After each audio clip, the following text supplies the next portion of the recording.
Class Venkataramana sir గారికి, అలాగే ఇక్కడ వచ్చినటువంటి హాస్పిటల్కి వచ్చిన పేషెంట్ ప్రజలకు హృదయపూర్వక నమస్కారాలు. ఈరోజు మనం అత్యంత అవసరమైతే రక్తం ఇస్తున్నాం. ఆ రక్త నమూనాలను కనుక్కొని ఆర్ఎస్ వ్యాక్సిన్ కనుక్కున్నటువంటి ట్రైనర్ గారి వర్ధంతి, ఆయన చనిపోయినటువంటి రోజు. ఆయన లేకపోతే కొన్ని కోట్ల మంది ప్రజలు చనిపోయినటువంటి పరిస్థితి. అటువంటి పరిస్థితిలో ఉన్నటువంటి మహనీయ శాస్త్రవేత్తలను వెంకటరమణ సార్ గారు అడిగిన వెంటనే ఆయన ఘనంగా నివాళులర్పించడానికి అవకాశం కల్పించారు. ఆయన హృదయపూర్వక నమస్కారాలు. ఎందరో మహానుభావులు అందరికీ వద్దాం. మనం ఈ రోజు ఇంత ఆనందంగా ఆహ్లాదకరంగా ఉండడానికి కారణం స్వాతంత్ర సమరయోధులు, శాస్త్రవేత్తలు, సంఘ సంస్కర్తలు. వీటి ప్రాణత్యాగంతో మనం ఇక్కడ ఆనందం. శాస్త్రవేత్తలు అహర్నిశలు సార్ మందులు కనుక్కొని అన్ని మనకి ఎటువంటి రోగాలు వచ్చినా మందులు కనుక్కొని సార్ వైద్య గురువుల ద్వారా మనం వైద్యం చేస్తున్నాం.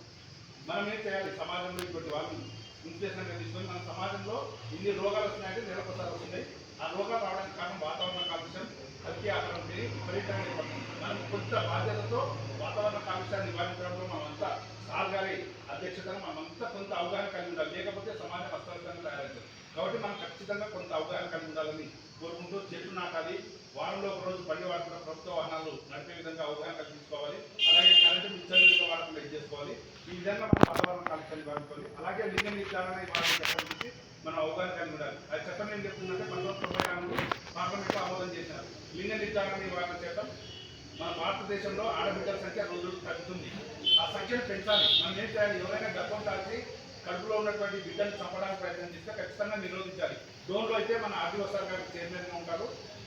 పోలీసు డిఎస్పీ సార్ గారు కానీ, డిఎంహెచ్ఓ సార్ గారు కానీ, లేకపోతే ఇలాంటి వైద్యులు కానీ తెలియజేస్తే వాళ్ళని ఏం చేయాలి? పిలుచుకొచ్చి కౌన్సిలింగ్ ఇచ్చి ఆడబిడ్డను బతికించి చదివించి వాళ్ళని ఎదిగించే విధంగా తయారు చేస్తారు.